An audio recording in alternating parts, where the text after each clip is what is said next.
ғылымдағы әйел мен үшін үлгі бірінші кезекте. Өйткені ол қазір әсіресе қыз балаларға бүгінгі күні оқытушылық пен ғылымды қатар алып жүруге болатын дәлелдейтін тұлға.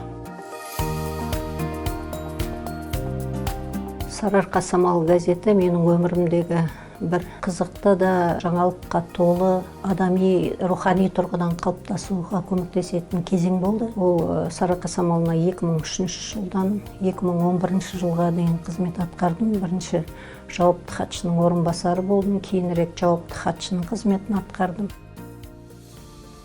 Бала тәрбиесінде баспасөздің орны ерекше екенін, онымен қандай тәрбие беру керек екенін, ол жердегі тәрбиенің мақсаты қандай болу керек екенін, қандай аудиторияға қарап жұмыс жасауға болатынын бәрін сол кезде ұқтым, және сол жерде жүріп мен өзімнің диссертациям тақырыбын осы баспасөз арқылы балалардың экологиялық мәдениетін қалыптастыруға арнадым.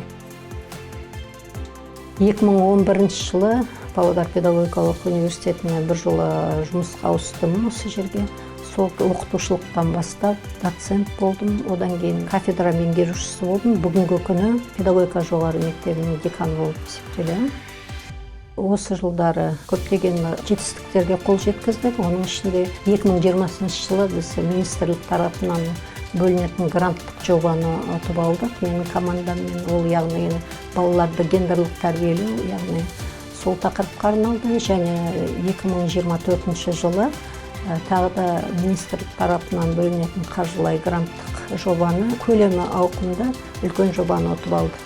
Бұл жерде тағы да айту керек, мен жалғыз емес, менде команда бар кәдімгідей, бірақ мен сол жерде жетекшілік етемін. Енді осы жетекшілік ету асқан жауапкершілікті талап етеді.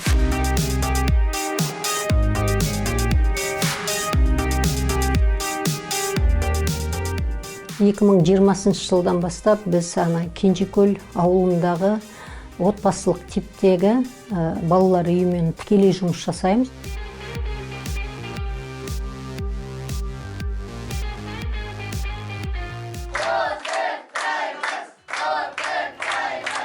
Жоба бағытында біз осы балалар үйіндегі тәрбиеленушілермен психологиялық педагогикалық тұрғыда көптеген зерттеу жұмыстарын жүргіземіз.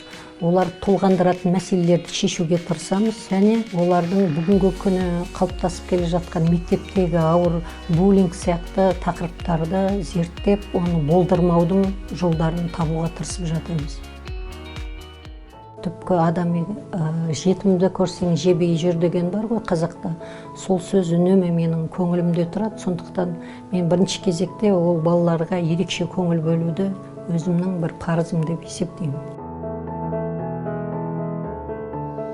Университеттен тыс уақытта енді мен бірінші кезекте әйел адам ретінде үйдің жайлылығын жақсы көремін, тазалығын деген сияқты әдемілікті сүйемін.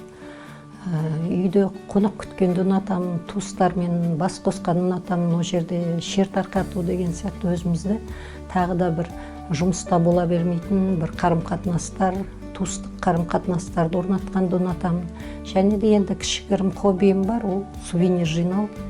Қай жерде болсам да мен бірінші кезекте ол жерде сувенирларды қарап, ол өзіме ұнататын, бір эстетикалық тұрғыдан әсер беретін, шабыт беретін дүниелерді іздестіріп жүріп жинастырамын.